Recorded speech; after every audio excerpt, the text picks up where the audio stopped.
as women in our society, as women surgeons in our society, right? We are supposed to be 24/7 available to our patients, to our partners, and to our families, right? I mean, like, that's just the expectation. And first of all, I am one person. I Hmm. cannot be 24/7 available to all those different people. And what about me? Like, how am I supposed to take care of other people if I am not taking care of myself?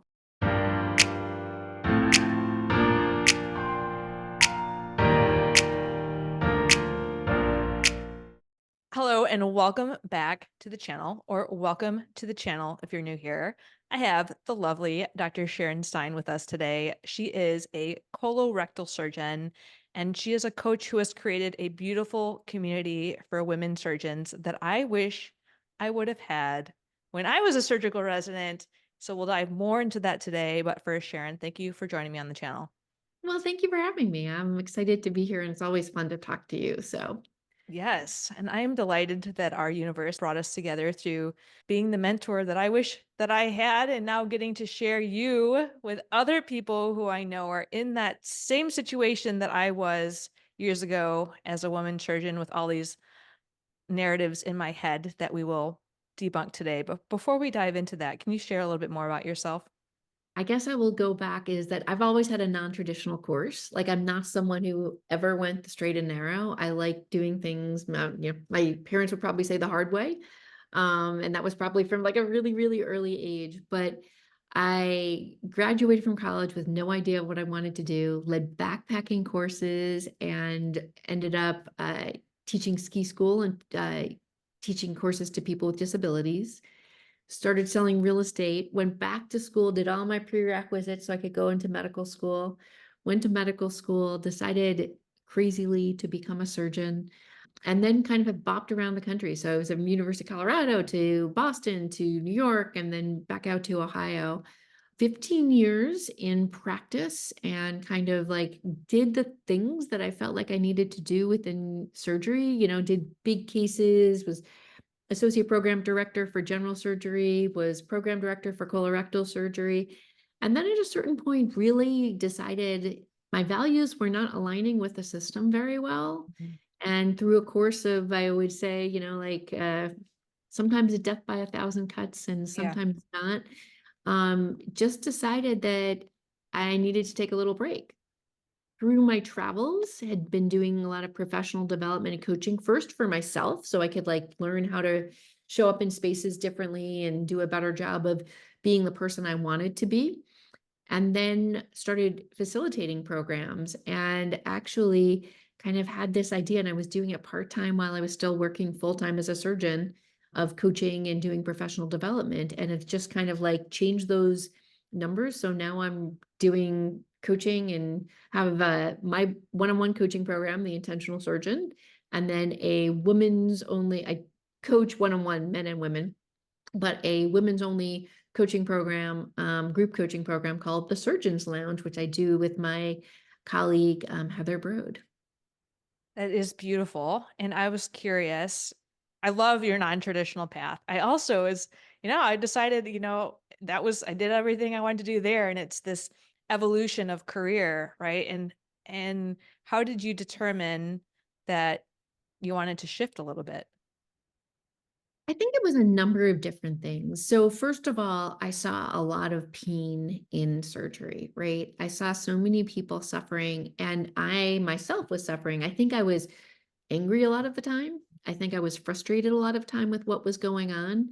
And it's interesting because I think a lot of times we think about the times we're wronged, but we don't think about the fact that it's part of a cycle. Yeah. And the more we're wronged, the more reactive we are in Yeah. different spaces. Hmm. We don't show up as the person we want to be, right? So I probably, and if you're out there listening to my residents or to my medical students who I didn't spend enough time with, I wasn't patient enough, to the nurses or colleagues that I didn't show up the way I would like to show up, like, I'm sorry. Um, it I think it has a cost, right? And I think Yeah. none of us are completely innocent in the system, and none of us are completely just the bad guy in the system. Hmm. This sounds really funny, but my daughter and I used to watch Finding Nemo. Yeah. Do you remember when the barracuda comes and he eats all the other like baby fish except for like in the very beginning? I don't know. I'm not recalling it, but you can share a little bit more. All right. Well, the barracuda comes in and eats all the baby fish except for Nemo. Nemo's the mom, and all Ah. the baby fish are gone except for Nemo. And my daughter used to cry when that came Mhm. on. And I said, you know what? Everybody's a little bad and everyone's got a little good. Like the barracuda was just eating. But I think what happens is we like get into these cycles where we're not the person we want to be. Yeah. And so I think I wasn't showing up the way I wanted to show up. And then there was some other stuff that came out. I felt like I could no longer advocate for others the way I needed to. I was a professor of surgery. I'd been asked to be vice chair of the department, a vice chair position. And I didn't feel like what I when I spoke up to advocate for other people, I was heard and it Mm. was what I needed the way I needed to be heard or that people were willing to make changes. I think every time things are not the way we want them, it gives us an opportunity to do better, Yeah. right? To keep improving. And I think a lot of times it's a lot easier to just stay where you are and kind of ignore the fact that somebody was harmed or somebody was injured. Mm. Um, and that doesn't get us anywhere. It just keeps us No. in the same space. We're like in a whirlpool going round and round and round. And I just, right before we jumped on here, was listening to a presentation on moral injury. Yeah. And I'm curious because you said, your values were being crossed. And a lot of us don't realize the impact of being in a system where our moral values are consistently being crossed. Yeah. How does that term resonate with you? I, I think it's really true. I often think that in surgery and probably medicine as well, we're kind of like running around like this. Like, Hmm. we are literally on this angle like this, moving around. And we are so far off from normal that we don't even realize it. I mean, is it normal to fall asleep at Thanksgiving dinner? Is it normal to miss a family member's wedding?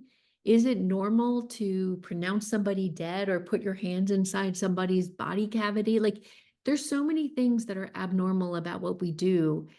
And on the one hand, we have this huge privilege of being part of people's lives and changing their lives as surgeons physically, right? It's a huge amount of trust, it's a huge amount of responsibility.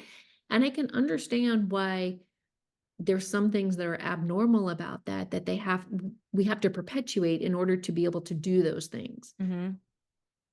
But I think what's going on in society is that a lot of the abnormal is like how we get time in the operating room or the requests on how many patients we should see or how we don't have control over whether phone calls are returned from our office in an appropriate way. Like it's silly things that don't actually have to do with us taking care of people. It has to do with like the inefficiencies of the business of medicine, and it has to do with resources that aren't appropriately, you know, created and distributed across systems.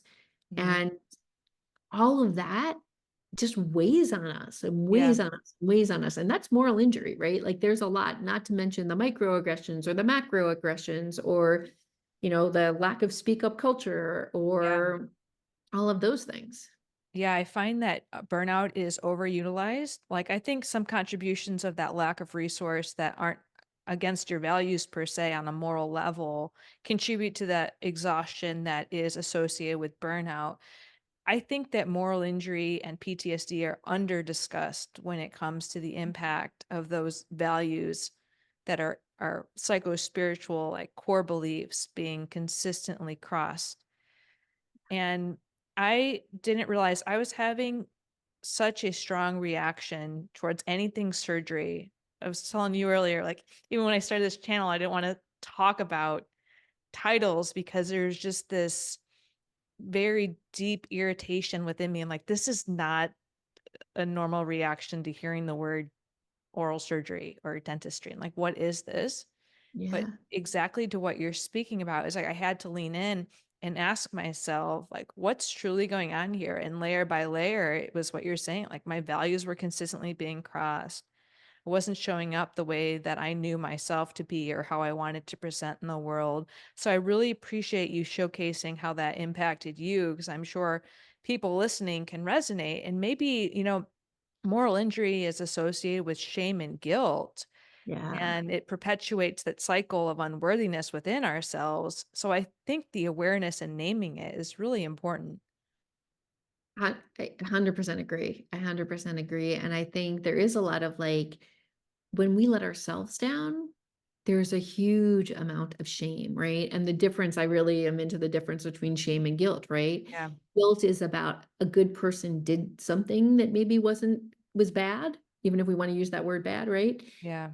Shame is that I'm a bad person because I did a bad thing, Mhm. right? And that self-identification where we start to identify ourselves as being a bad person or a you have negative connotations about ourselves as a person because of the things our jobs ask us to do or the only way to get through the job is really self-destructive.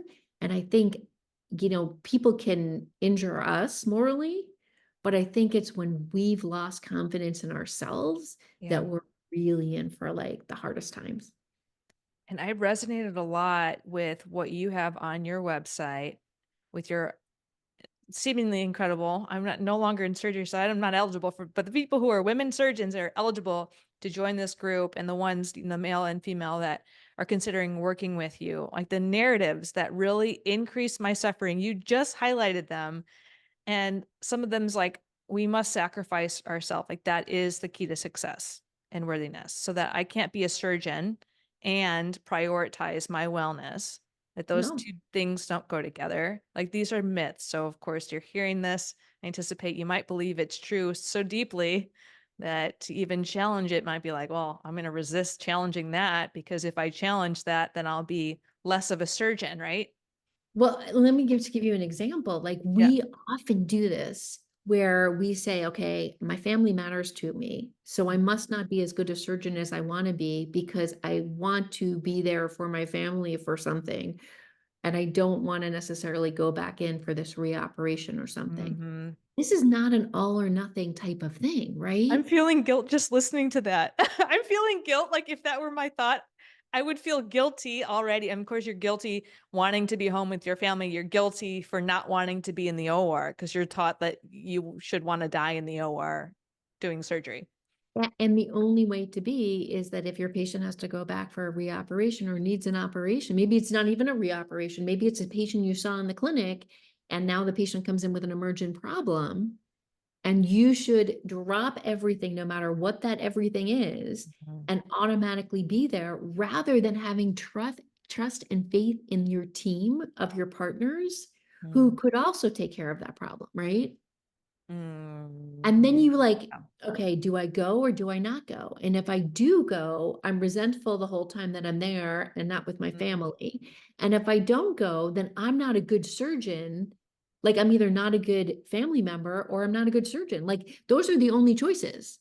and there's, like, an in between additional thing that I hear comes up is what are my partners gonna say, right? So Oh, it's yeah. better for me to go because if I don't go, and this will depend on who your partners are, right? Because it's valid that some of them might judge you if you don't show up because they haven't done the work to say, well, yeah, I wouldn't show up in that. I'd go with my family, right? So the difference in prioritization of values when people are judging you, they're judging you from the lens of their own beliefs and their values projected on you. So We might you not even know if they're judging us, right? We just might yeah, assume that they're yeah, judging us or yes. assume that they're like, we don't even like have that conversation. Yeah, it's true. It's true.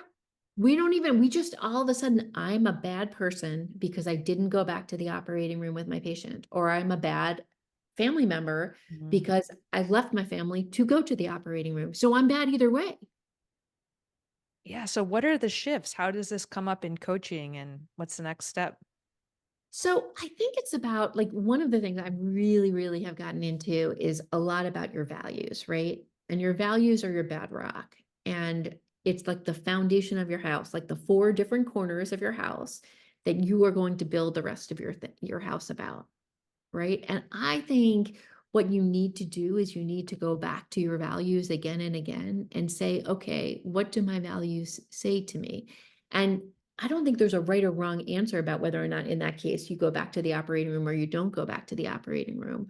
But I do think it's about making a decision and then having the grace to let yourself make the decision and realize that there is sacrifice, that I Mhm. have a choice about whether I go back to the operating room or I don't go back to the operating room. And once I've made this decision, I need to stop beating myself up about making the decision and be where I am. So I decide to go back to the operating room. I take that patient back. I tell my family that I'm not going to be there for this event or something like that. And then how do I maybe it means the next day I spend some extra time with my family, or maybe I do something else. Like, it doesn't, you have to like be okay with making, like, surgery is about making hard decisions, right? I'm Yeah. not saying the decisions are all easy, but Mhm. knowing what your values are, and knowing what the situation is, you make the decision, and then let yourself make that decision and you move on instead of like staying in that space and like feeling bad because your partners or your family or whoever is judging Mhm. you. That second part, the guilt of the latter, overthinking it, and is so exhausting. Even when I say no now, though I'm no longer practicing surgery, if I get asked to support a project or go to a meeting, and if it's conflicting, right? There's a conflict of priorities.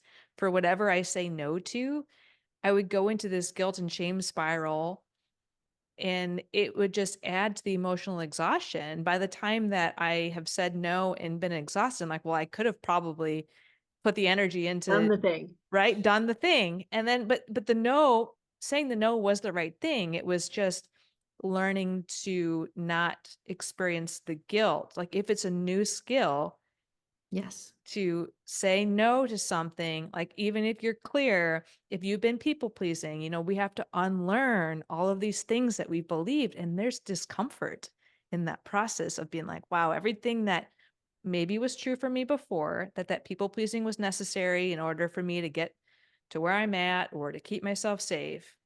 Unlearning it when it no longer serves us is like not comfortable often. What do you think? 100% agree with that too. To me, it's a lot about boundaries. And I've Mm, gotten really into like the ideas of creating boundaries, identifying, defining, and then defending your boundaries, right? mm, And so saying, for instance, if I'm in town and we don't have like a big event, I will go back to the operating room for my patients or something. Like, that's okay boundary. And that's an okay boundary for me to set with my family. mhm. If I'm like, you know, there's a big family event or something like that where I need to be there, I can set that boundary and say, gosh, can you let the patient know that I'm really sorry? I'm going to need you to take care of it. Here's some tips that I would give you.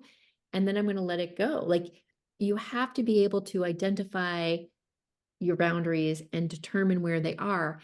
And a lot of times we're really, really uncomfortable with creating boundaries because we think that it's going to keep people out. And Mhm. what actually happens is it's a little bit like deciding, with your 2-year-old that you're not going to set any boundaries. If I had no boundaries with my 2-year-olds, my life is havoc. Yikes. Yeah. Right? Because Yeah. the 2-year-old is like jumping off the coffee table Mhm. onto the ceramic floor and is going to hurt themselves, and Yeah. like running through streets and like whatever, and running through Walmart taking things off of shelves, right? I have to create boundaries. Otherwise, there is no joy in that relationship with the 2-year-old. We're Mhm. only just we're actually all like 2-year-olds dressed up in grown-up clothing. I love it. Yeah. And so it's okay for us to set boundaries around each other and to say, you know what, this is a boundary that, hey, maybe my boundary is I'm going to if something comes in, when I'm not on call, I am always going to give that to my partners. And that's my boundary. Like, that's an okay boundary. And you get to set that. You actually have control over setting that boundary. And you did it such a nice order talking about your values first, because I find that our values really help us to find where we're going to set our boundaries, and that fluidity of what you said. In this circumstance, these are my boundaries. In this circumstance, these are my boundaries. And as our values change, as they will, I think something that really got me stuck was that perfectionistic, fixed black and white mindset, and seeing the Mhm. fluidity in what you just described as it's not going to be the same when different things are going on in your life. Yeah. I think we often think that there's supposed to be like hard and fast rules for everything. Like when Mhm. I'm coaching, I tell people, you know, when you come up with your values, you're allowed to change your values. If you come up Mhm. with goals, you're allowed to change your goals.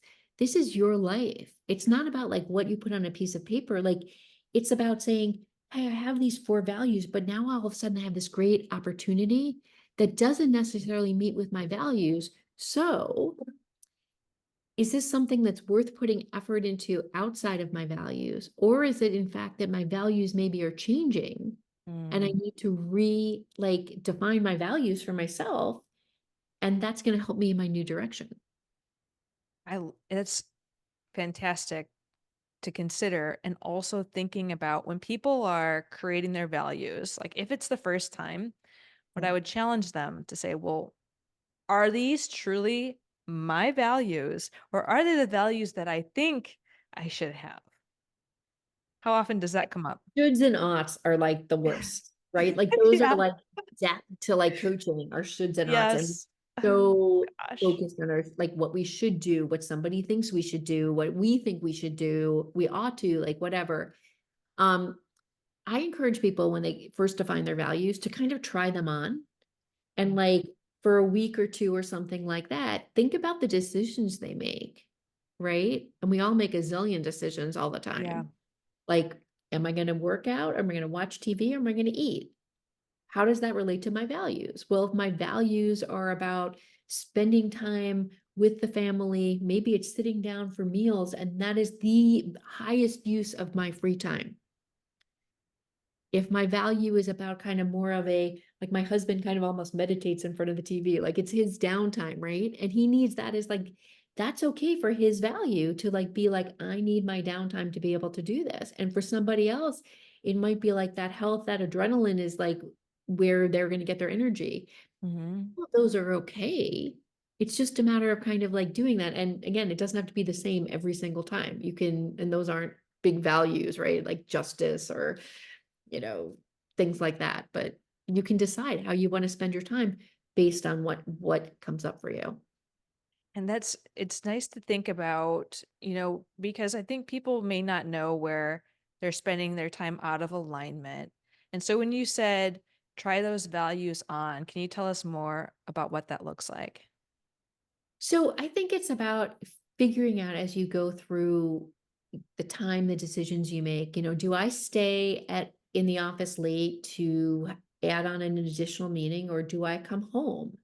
And what is the why? Is it because it's research and that's really important to me? Or is it because it's mentoring and that's really important to me? Or is it, like I just get out the door because increasing that family time is really important to me? Like you do things all the time and you often don't think about like that those are decisions. I can take that meeting, I cannot take that meeting, I can take that meeting in a car, Mm. like I can have my video off and just take it as I'm driving. Like you have all these decisions. And if you're saying, I don't really value research, I don't really value, like that's not something that is important to me, then why am I saying yes to the meeting? Mhm. And I free myself up. Mhm. Who are you talking to here, Sharon? No, I'm just kidding. Sorry. No, Didn't I'm mean just to get like I no, I always know. resonate. I'm resonating. I'm resonating. But like, why am I saying yes to another Yeah. research meeting? Or why don't I say, you know what, if we can't figure out a way to schedule this during my Yeah. no one works 9 to 5, but during Yeah. my regular business day, then I'm really sorry, but I won't be able to make that research meeting. And Mm. we Mhm. think that's not a choice, Yeah. but actually it is there are consequences to our choices, right? Yeah. Like you don't do that research meeting, you might not be on that paper. You might anger somebody who matters to you. You might let a medical student down because you committed to working with a medical student on it. Yeah. Like there are consequences to our choices, but make no mistake about it. That is a choice to make that research meeting. Yeah, I thought about I've said yes to some unpaid opportunities recently, and it's I've also said I've said yes to unpaid opportunities that weren't in alignment with my values and unpaid opportunities that were. And I had to question myself about because I worked for free for 5.5 months and it was very awful. It was a horrible experience because I am single and I'm just very dependent on myself for finances. And I felt devalued and it really heightened my own sense of unworthiness. So that was an interesting learning opportunity for me. So fast forward, it's been 3 years now, and I question every time I say yes to things that are additional, not expected, but unpaid. And it's not a black and white like we talked about, but I had Mhm. one opportunity where I really valued the person who asked, the Yep. opportunity to teach residents, right? And I knew that person said, unfortunately, it can't be compensated, right? He was aware and appreciative Yep. versus like saying yes to something to avoid the discomfort of letting someone down because you perceive that you not being there is going to be judged in some way, right? And you mentioned that resentment. So I think when we're doing things, oftentimes in medicine, we get dissociated head from body, right? We miss the cues that are going on. But if you start getting irritated, you start like that resentment. It's like those are the times where you might notice that you are not living in alignment with your values. And I think sometimes it takes them being crossed or at heads with what you truly value to Yeah. recognize that they're. Emotions are often signs that we're not living in our values, Mm, right? So when you are angry about something, I walked into a patient's room and the patient hadn't been out of bed all day and blah, blah, blah, and whatever. Like, why am I feeling anger about that, mhm, right? Why is that making me angry? Well, maybe it's because my value is that all patients like patient care and not, I'm worried that the patient's gonna have a DVT or atelectasis or not get out of the hospital quick enough because they weren't walked that day, right? Like, what is the value that is affecting me and making me angry at that time? yeah. And when you notice you have a lot of emotions about things, if you back up and you say, okay, what value is being violated here for me? Or do I feel like this is not in concert with? Or if I'm really happy, what value is being met for me? And that's another way that you test out your values, right? And you like kind of figure out over a period of time, you say, well, gosh, this is coming up for me a lot. Like, why is this coming up for me a lot?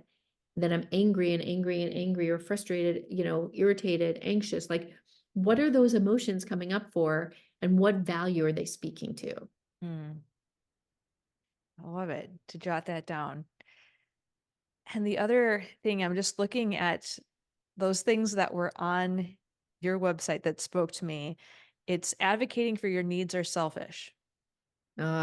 I, you know, and I think particularly as women in our society, as women surgeons in our society, right? We are supposed to be 24/7 available to our patients, to our partners, and to our families, right? I mean, like that's just the expectation. And first of all, I am one person. I Mhm. cannot be 24/7 available to all those different people. And what about me? Like, how am I supposed to take care of other people if I am not taking care of myself? And it's really interesting because it's deemed like if I want to go for a run or I want to go get my hair cut or Yeah. whatever, that is time away from those other things that are somehow more important. Mhm. Mhm. Instead of like actually realizing that when we take time for ourselves, we're more present in all of those other spaces, right? And there's a limit to how much we can give when we are constantly running on empty. One of the exercises we actually do in one of the coaching programs that I'm involved in is this fuel tank, right? And you think about the fuel tank. What are the things that fill you up with fuel? And Yeah. what are the things that deplete your fuel? Mhm. And taking some time for yourself, whether that's, dinner with friends, whether that's working out, whether that's sleeping in, whether that's time with like whatever it is, like having that time for yourself often, whatever it is that fills up your fuel tank, you need to do on a regular basis. Because if you're giving and you're giving and you're giving and you're giving, you have nothing left to give. And what you give is really empty and Mhm. really just not your best. And it really interesting to me, and I will just say, like, one of my pet peeves, I was talking about this with someone, is particularly as women surgeons, like I get on the Facebook group or things like that, and people talk about some amazing bag that they travel bag or trip that they want to take or things like that. And they'll invest sometimes in themselves that way, but they don't invest in themselves like with respect to professional development and coaching that would potentially like make them happy and make them feel like more satisfied with their choices. And it's just really interesting to me that we don't often invest in ourselves, like Yeah. in a like mental health wellness type of way. And I believe, when I think about vacations, I actually didn't like to take vacations because then I would be worse coming back, right? I didn't want to take a vacation until I was knew that after my vacation I was going to come back to a life that I didn't resent and hate. And so I haven't been on vacation for a long time.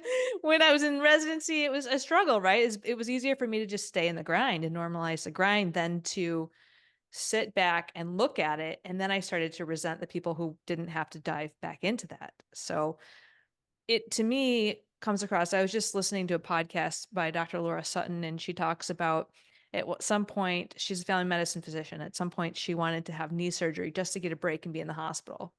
I ended up an inpatient a couple days after my last rotation in medical school for a month. I had to be admitted inpatient to stop.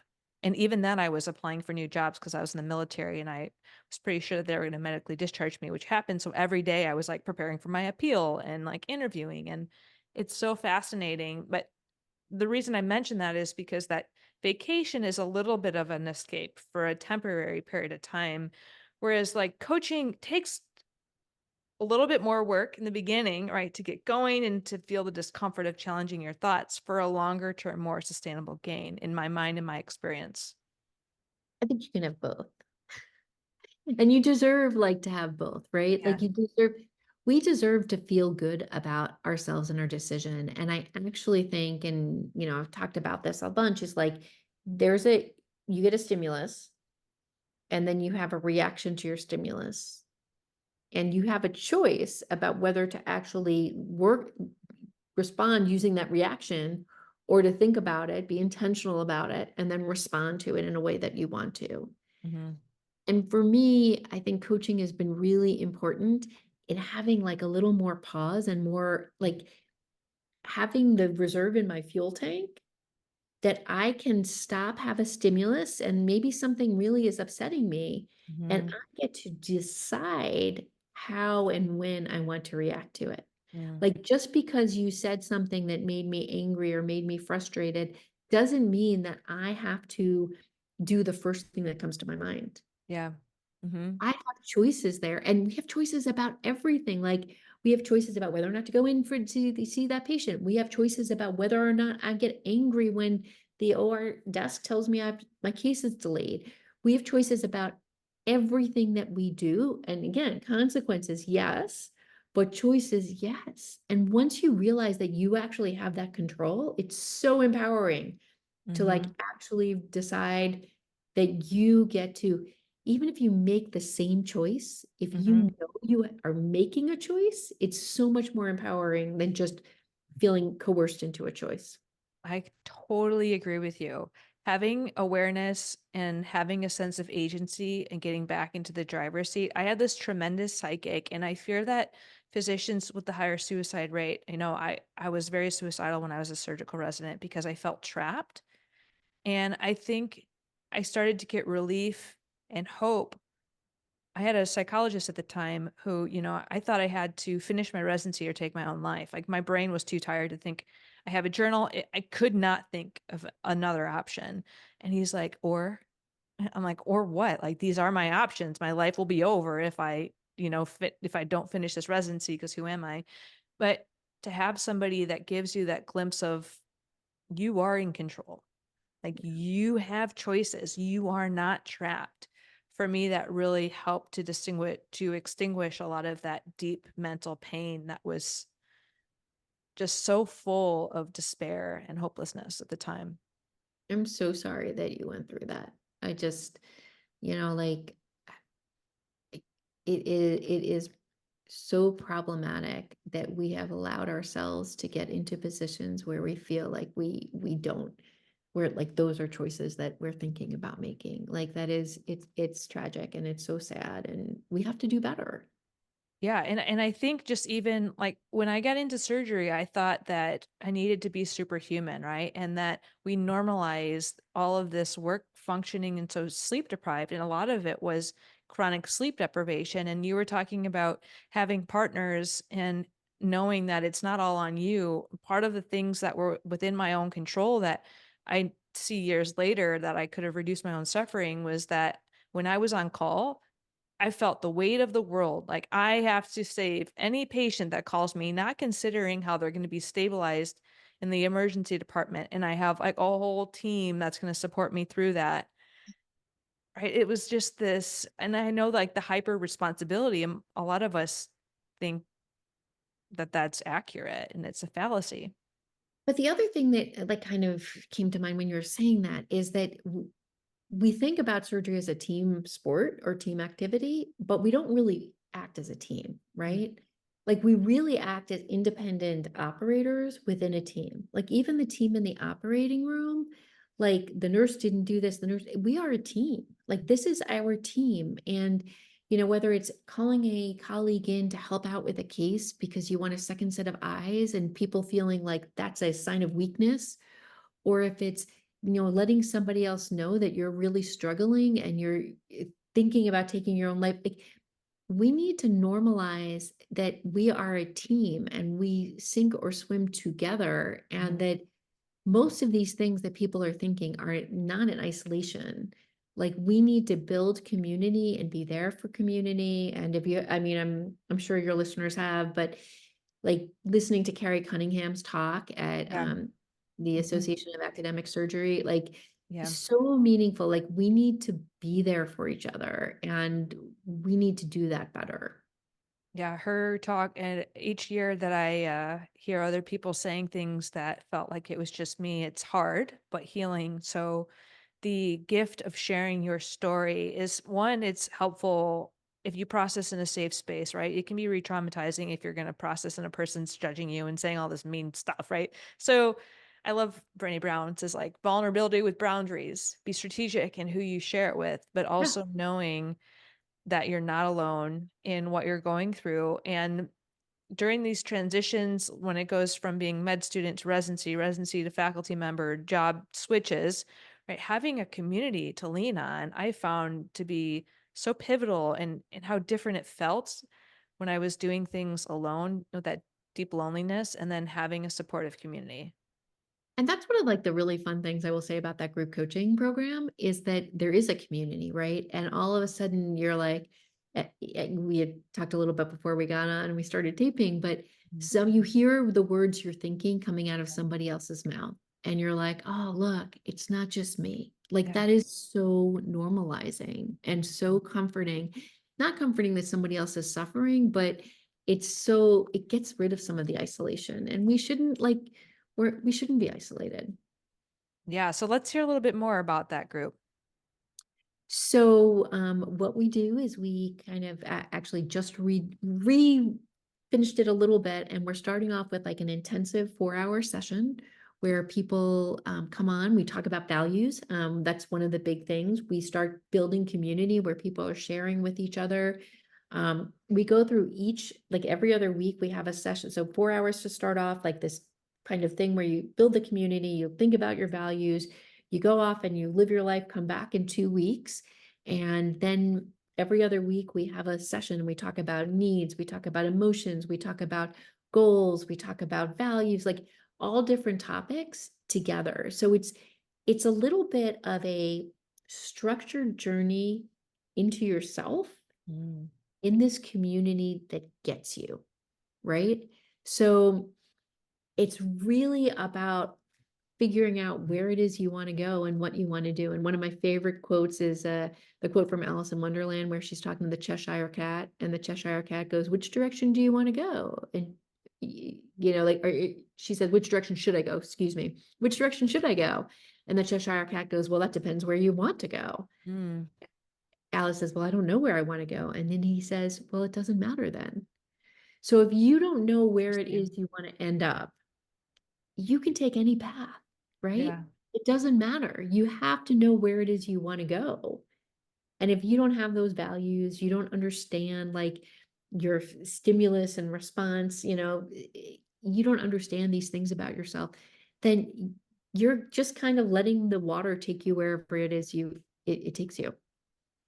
It's you're when you were talking about the stimulus and response, when I was an intern, my upper level was messaging me over and over. I was in the hospital taking care of all the patients in the hospital. I wanted to check my phone so bad. She was just blowing up my phone. And then the next day when we did pre-rounds, she's like, "Oh, thank you for taking care of all that. I was able to do my run." And I value running. Yep. I want I had to hold that anger inside of me so deep because, if you're an upper level, the interns are exhausted, right? I wanted to be able to take care of myself. And now thinking about at the age that I am with learning a little bit about the importance of prioritization. And when I was mentioning to you, I was thinking about going back to residency for psychiatry and I chose a path in therapy. I thought about that experience and how I still prioritize running, and running is essential for me to function well. I'm like, I'm going to do what allows me to continue running without fear that I have to wake up at 3 a.m. like I used to in surgery to run, because I was not well. And it was such a different experience because the ego mind was like, no, you have to do the most grueling path possible. But my heart was like, that was a really self compassionate consideration for you to do that therapy master's instead, because look how you can take care of yourself. I sat in the restlessness and the conflict for months because I had to unlearn, like, your brain really wants you to go back to residency. And what are people going to say when now you're going to do this? And like, does that even make sense? I'm like, makes sense to my heart and soul at the moment. That's the next best step I'm going to take. I love that. I love that. And somebody else I like to quote also says that, like, what's your next best move, Yeah. right? Like, you've already had this sunk cost in whatever you've done in the past, but here you are today. And what is the best move for you given the options that you have in front of you? It's not about all the options, right? It's the options you have, but you can't change what you've already done. Yeah. Yeah. And when I was thinking about career evolution, I've pivoted a few times, but all of it has built upon what I've done in the past. None of it was wasted. And we often get stuck in what we want to leave because we think of the sunk cost fallacy, but then you're just adding more years that you're sinking those costs because you're not leaning into what you want to shift into. Yeah. And so often we're just on the conveyor belt of like, this is what I'm supposed to do next. This is what I'm supposed to do next. And then all of a sudden we realize the conveyor belt didn't lead anywhere, right? Yeah. It didn't Mm. actually make any of the choices in terms of where we want it to be. Yeah, I think that's a good time to suggest that people to take a pause and an inventory about how that could potentially be relating to their life right now. And along with that pause, what would you like the audience to take away from today's discussion? Choice, choice. That even by acknowledging the fact that you have a choice, it will be liberating. And so just remembering that things aren't, they're not just two options. There are infinite number of options between those two, and that you have a choice of how to make any decision. Consequences, yes, but choice always. Beautiful message. And for the people that heard you are a one-on-one coach, you have group coaching, and you're doing all the things, where can they find you and learn more?